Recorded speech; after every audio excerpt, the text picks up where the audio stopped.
Hey guys, how's it going? So we're gonna check out UFC's Conor McGregor, and this figure is made by Jazzware. So let's take him out of the packaging and see how he stacks up to the competition.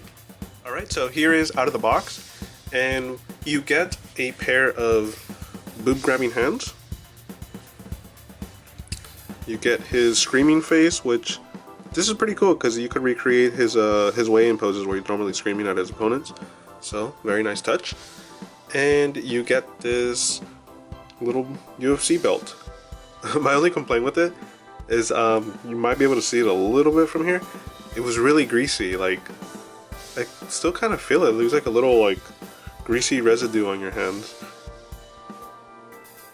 Who knows, maybe this helps so that the rubber doesn't snap, but it's kind of gross. But as far as it looks, it's not too bad. The head could have used maybe a little bit more work. It's with the beard, it looks a little odd just because the middle part is a little bit off compared to the one on the side. They're both different shades of color, so that doesn't help. And same for the torso. The torso is a little bit more gray compared to the arms that look a little bit more tan. And the tattoos look okay. Nothing special. Probably the most unique feature of this figure is the trunks that he gets. They're actually like an actual material, and he's actually wearing something under, which is pretty cool. Probably has his Conor McGregor boner down there from the weigh-ins.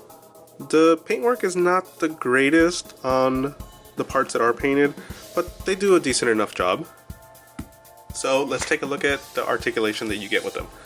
So the head will move this high up, which is pretty good, and it moves back down. Just looks a little weird.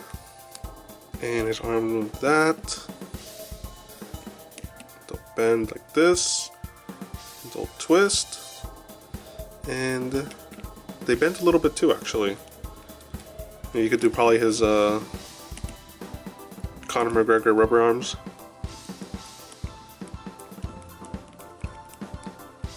And you have a little bit of a crunch with it, so it goes that far back.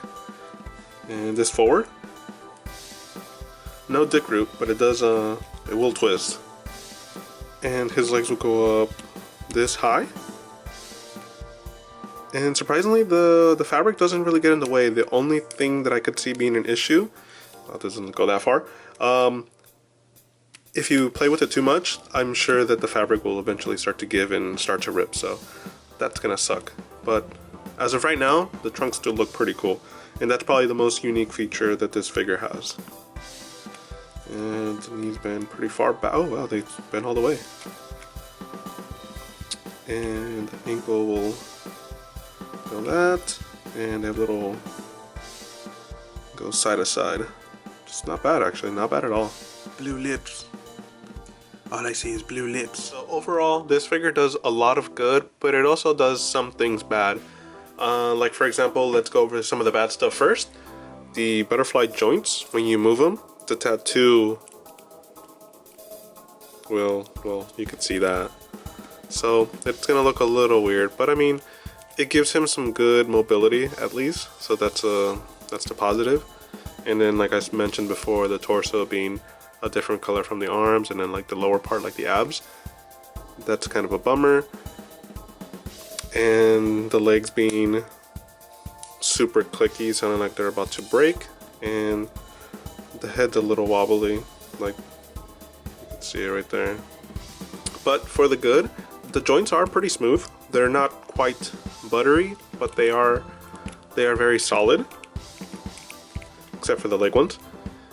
The mesh material on the shorts were definitely a nice surprise, and I actually really like that a lot. They should definitely do this more on certain type of figures that would allow it. The hands do feel like they're a little too small, same for the feet, which makes them a little bit hard to stand.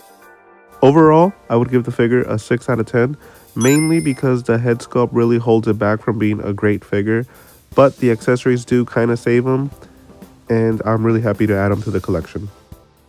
Alright guys, that does it for this video. Thank you guys for watching, and stay tuned for more videos coming soon.